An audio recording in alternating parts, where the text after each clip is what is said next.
43వ అధ్యాయము 23వ వచనం. 43వ అధ్యాయము. అందుకతడు ఆ, మీకు క్షేమం కలుగును గాక, ఆ, భయపడకుడి. ఆ. మీ పితరుల దేవుడైన మీ పితరుల దేవుడైన మీ దేవుడు మీ దేవుడు మీకు మీకు మీకు మీ గోనెలలో మీ గోనెలలో ధనమిచ్చెను. ధనమిచ్చెను. చాలు, చూసారా దేవుడు గురించి ఎలాంటి మాటలు పలుకుతున్నాడో యేసేపు అంటే, మీ పితరుల దేవుడు. మీ పితరుల దేవుడు అంటే ఆదాము దేవుడు ఎవరు? యెహోవాయే. అబ్రహాము దేవుడు, ఇస్సాకు దేవుడు, యాకోబుల దేవుడు ఎవరు? నువ్వు తెలుసుకున్నావా? నీ దేవుడు ఎవరో, నీ సృష్టికర్త ఎవరో మనం తెలుసుకున్న వారమై ఉండాలి.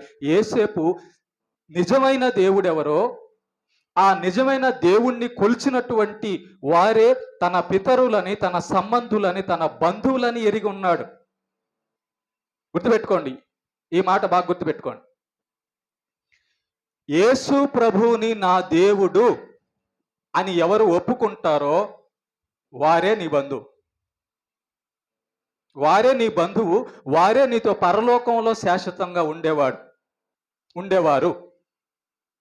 యేసు ప్రభుని నమ్మని వారంతా కూడా యుగయుగాల నరకానికి వెళ్ళిపోతారు. అందుట్లో నీ భర్త ఉండొచ్చు, నీ భార్య ఉండొచ్చు, నీ పిల్లలు ఉండొచ్చు, నీ తల్లిదండ్రులు ఉండొచ్చు, నీ బంధు స్నేహితులు ఉండొచ్చు. ఎవరైనా సరే, ఈ లోకంలో కొద్ది కాల జీవితం ఇది.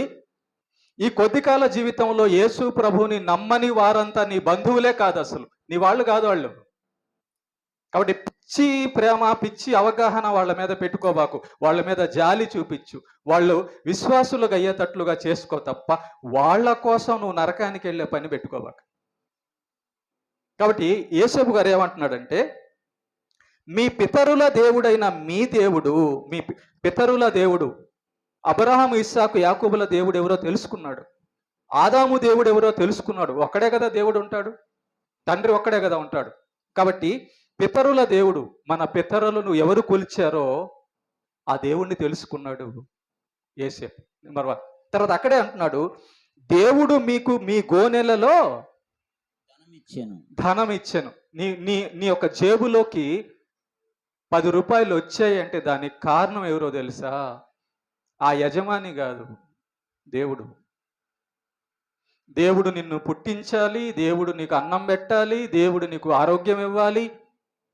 దేవుడు నీ జేబులోకి వచ్చిన డబ్బు రావాలంటే ఆ యజమాని బతుకుండాలి, అతనికి డబ్బు ఉండాలి, అతను నీకు పని ఇవ్వాలి.